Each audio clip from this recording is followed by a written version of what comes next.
सुख सुविधाओं एवं उपलब्धियों से भरे सफल जीवन की चाहत हर मनुष्य की एक सहज एवं नैसर्गिक इच्छा है। इस सहज इच्छा को कितने इंसान यथार्थ में साकार कर पाते हैं, यह एक विचारणीय प्रश्न है, क्योंकि सफलता की समग्रता के लिए उपलब्धियों की सुखद अनुभूति के साथ शांति और आनंद का अमृत रस भी घुलना चाहिए। अन्यथा आंतरिक शांति, सुकून एवं संतोष से वंचित कामयाबी एक दुखद विडंबना बन जाती है और इसके रहते जीवन एक भयावह दुर्घटना प्रतीत होता है। आज की भागम भाग भरी जिंदगी में कुछ ऐसा ही बड़े व्यापक स्तर पर बड़े मुखर रूप से घटित हो रहा है। इसमें प्राय सभी एवं विशेषकर युवा वर्ग सुख सुविधाओं एवं उपलब्धियों का अंबार लगाने की अंधी दौड़ में शामिल है, किंतु सफलता के शिखर पर भी यहाँ जो पल्ले पड़ते हैं वे असंतोष, निराशा और खींच है। ऊपर से सब कुछ छिन जाने का भय अलग से आक्रांत किए रहता है।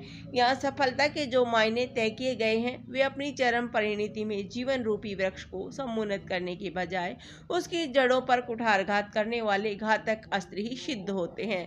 इस अंधी दौड़ में एक ओर जहाँ व्यक्ति की पारिवारिक एवं सामाजिक जिंदगी तबाह हो जाती है, वहीं दूसरी ओर भांति भांति के रोग घुन की तरह उसके शरीर व मन को खोखला करने लगते हैं। सफलता की इस त्रासद पीड़ा के कारणों की समझ व इससे उभरने के उपायों पर गंभीर विचार अपेक्षित है, जिससे सफलता अपने साथ सुख शांति की अनुभूति भी करा सके। वास्तव में यह त्रासदी आधुनिक युग की उपभोक्तावाद एवं वैश्वीकरण के दौर की सहज स्वाभाविक उपज है। अधिक से अधिक सुख सुविधा एवं भोग की साधन सामग्रियों का अर्जन, इसके लिए किसी भी तरह से अधिक धन का उपार्जन ही इसके अभिष्ट लक्ष्य हैं। इसकी मायावी चकाचौंध के सम्मोहन में सामान्य व्यक्ति बिना सोचे विचारे इसके निर्देशों का अनुसरण करने के लिए विवश है। इससे उपजी महत्वाकांक्षाओं की मृग तृष्णा जनमानस में इस कदर हावी है कि वह मात्र एक मशीन बनकर इनकी पूर्ति का यंत्र बनकर रह गया है। सफलता की इस अंधी दौड़ में जीवन पद्धति इस कदर अस्त व्यस्त एवं विकृत हो जाती है कि इसमें बिना रुके बिना थके दौड़ने वाले धावक शीघ्र ही अन्य रोगों और विकारों के जाल में फंस जाते हैं। तमाम तरह के शारीरिक एवं मानसिक रोगों के साथ काम संबंधी विकारों की मार इन्हें झेलनी पड़ती है। ऐसे रोगों में मधुमेह, दिल के रोग, मोटापा, उच्च रक्तचाप, अल्सर, एसिडिटी, तनाव, अवसाद तथा कैंसर प्रमुख है। चिकित्सक इन्हें जीवन शैली रोग या लाइफ स्टाइल डिसऑर्डर कहते हैं, क्योंकि ये मूलतः खान पान से लेकर आचरण व्यवहार की विकृतियों से पनपते हैं। पिछले 2 दशक पूर्व जहां इन रोगों की कोई खास चर्चा तक नहीं होती थी, आज ये जीवन का गंभीर संकट बन गए हैं। वास्तव में आधुनिक मानव बिगड़े हुए खानपान और बुरी तरह अव्यवस्थित जीवन शैली के द्वारा इन रोगों को स्वयं ही निमंत्रण दे रहा है।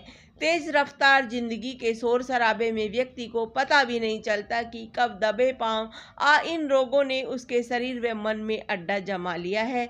दिल्ली के एक प्रख्यात क्लिनिक ने जब 300 सामान्य व्यक्तियों की जांच की तो पता चला कि 85 मधुमेह से ग्रसित थे, 58 को उच्च रक्तचाप की शिकायत थी, 22 दिल का दौरा लगा बैठे थे और 43 के लीवर में पथरी पल रही थी, जबकि ये सभी लोग जांच से पहले खुद को स्वस्थ मान रहे थे।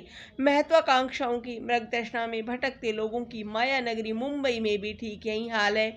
यहाँ की क्लिनिकों में हुए शोध अनुसंधान भी 30% लोगों को जीवन शैली से उपजे मानते हैं। युवाओं पर हुए सर्वेक्षण अनुसंधान के आधार पर यह तथ्य उभर कर सामने आया है कि मात्र 20 वर्ष की उम्र का पड़ाव पार करते ही हमारे युवा सब कुछ जल्दी से जल्दी पाने की महत्वाकांक्षा पाल बैठते हैं। बड़े व्यवसायिक घराने और बहुराष्ट्रीय कंपनियां उनके कच्चे सपनों को हवा देने का काम करती है, उन्हें भौतिक सुख सुविधाओं के मोहक जंजाल में फंसाकर उनका सुख चैन लूट लेती है। युवाओं को पता भी नहीं चलता कि कब उनका हंसती खेलती जिंदगी गूंगी बहरी मशीन में बदल गई। यही कारण है कि आज युवाओं में भी दिल के रोगों और तनाव जनित विकारों का प्रकोप तीव्रता से बढ़ रहा है। आधुनिक हाई फाई जीवन शैली उन्हें प्राय धूम्रपान और मदिरापान की बुराई की ओर धकेल देती है। क्रमशः ये आदतों में शुमार हो जाती है, व्यसन बनकर तमाम तरह के शारीरिक रोगों के साथ ही खतरनाक मानसिक रोगों को भी जन्म देती है। बेंगलोर स्थित राष्ट्रीय मानसिक स्वास्थ्य एवं तंत्रिका विज्ञान संस्थान निम्हांस के रिपोर्ट के अनुसार आज देश के मानसिक स्वास्थ्य चिकित्सालयों में लगभग 40% प्रतिशत रोगी शराब से उपजी पीड़ाओं को झेल रहे हैं, जबकि एक दशक पूर्व यह संख्या मात्र 5% थी। शराब का साथ निभाने वाला उल्टा पुल्टा खान पान भी व्यक्ति के तन मन पर कई ढंग से चोट पहुंचाता है। पोषण विशेषज्ञों के अनुसार शहरी आबादी में मोटापे के बढ़ते प्रकोप के पीछे आधुनिक जीवन शैली और बिगड़े खान पान का भारी हाथ है।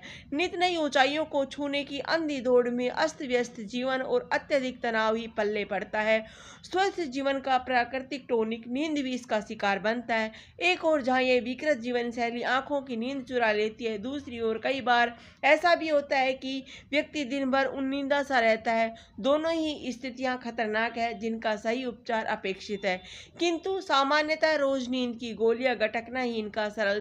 इसी लापरवाही का परिणाम कई बार दिल के दौरे या दिमाग की नस फटने के रूप में सामने आता है। विश्व स्वास्थ्य संगठन की रिपोर्ट के अनुसार बिगड़ी हुई जीवन शैली से उपजे दिन के रोगों के कारण प्रति वर्ष लगभग 24 लाख भारतीय अपनी जान से हाथ धो बैठते हैं। हाल के एक एंग्लो जापानी सर्वेक्षण अध्ययन से पता चला है कि यदि कोई व्यक्ति सप्ताह में 60 घंटे से ज्यादा काम करे और हर रात 5 घंटे से कम सोए तो दिल का दौरा पड़ने की संभावना दोगुनी से 3 गुनी तक हो सकती है। जरूरत से अधिक कार्य करना बिगड़ी जीवन शैली का घटक है, एक अभिन्न, जबकि हर व्यक्ति मानवीय क्षमताओं की सीमा में बंधा हुआ है। दृढ़ इच्छा शक्ति एवं प्रेरणा के बल पर इन क्षमताओं को एक सीमा तक ही बढ़ाया जा सकता है। इससे आगे जाने पर व्यक्ति के तन मन में टूटन शुरू हो जाती है, जो तनावजन्य तमाम तरह के विकारों को जन्म देती है और अंततः जान भी ले सकती है।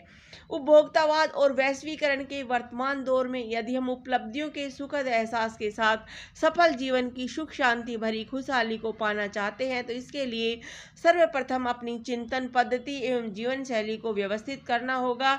अपने खान पान एवं आचार विचार में संयम एवं सात्विकता का अधिकाधिक समावेश करना होगा।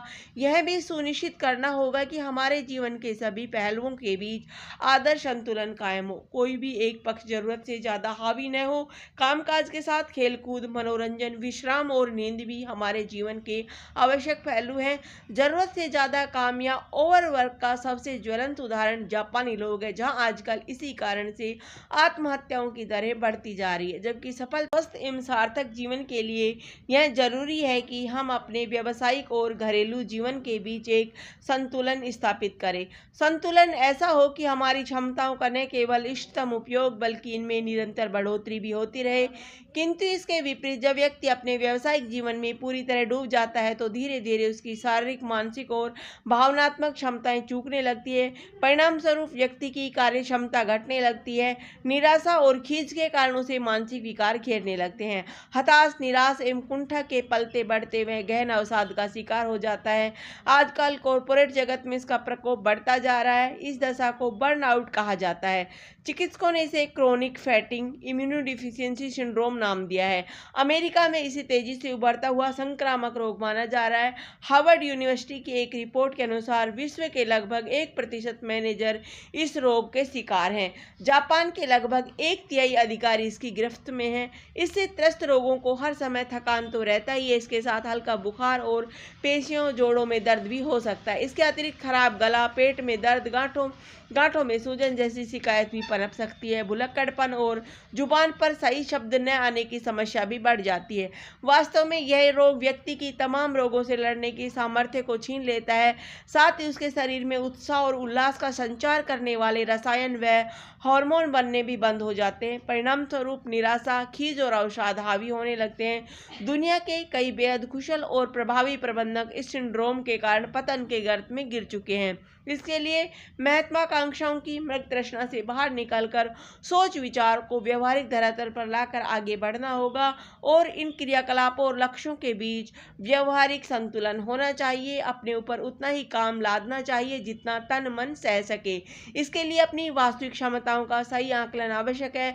रातों की नींद उड़ाकर काम करना ठीक नहीं है। यदि पूरी ईमानदारी के साथ सामान्य कार्य करते हुए किसी लक्ष्य को पाना नामुमकिन सा है तो अपने अधिकारी को स्पष्ट रूप से ना कह दे। जबरदस्ती का तनाव ओढ़ने का कोई लाभ नहीं है। छोटी छोटी बातों को टालने की कला सीखे। जहां मामला वाकई गंभीर हो और जरूरी हो वहीं हस्तक्षेप करें।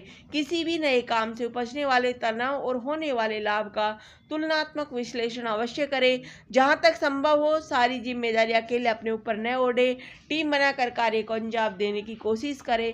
समय सीमा तय करते समय तमाम पहलुओं पर नजर रखें और व्यवहारिक बने। समय सीमा में थोड़ी गुंजाइश अवश्य रखें, इससे तनाव में खासी कमी देखी गई। अपनी जिंदगी वायदों पर नहीं, कोशिशों पर चलाएं। इस तरह खान पान, श्रम, विश्राम एवं जीवन शैली संबंधी छोटी छोटी बातों पर समुचित ध्यान देते हुए आधुनिक जीवन की भागदौड़ भरी जीवन पद्धति के नकारात्मक प्रभावों को बहुत हद तक निरस्त कर सकते हैं और अपने तन मन के स्वास्थ्य संतुलन को बरकरार रखते हुए अपने पारिवारिक एवं सामाजिक जीवन को सुखद एवं संतोषपूर्ण बना सकते हैं तथा समुचित उपलब्धियों के साथ आनंद पूर्वक सार्थक सफलता के शिखर तक पहुंच सकते हैं। धन्यवाद। जय हिंद।